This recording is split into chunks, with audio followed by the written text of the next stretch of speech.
రైతుల కష్టాలను భూభారతి అంటే ఏంది, భూభారతితోని మన రైతులకు వచ్చే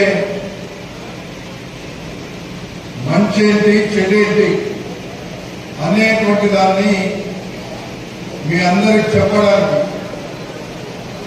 మీ అందరి కష్టాలలో పాలు పంచుకోవడానికే ఈ భూభారతి చట్టం వచ్చింది. ఎవరన్నా మాట్లాడుతుంటే బయటికి వెళ్ళాడమ్మా, బయటికి వెళ్ళి మాట్లాడండి.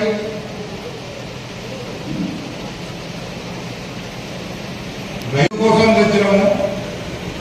భూభారతిలో ఉండేటువంటి మంచేంటి చెడేంటి అనేది చెప్పే ఈ కార్యక్రమము అవగాహన సదస్సు.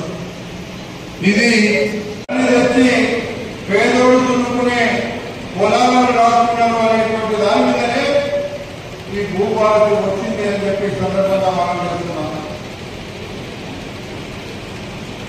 మన యాచారంలో కూడా చాలా సమస్యలు ఉన్నాయి.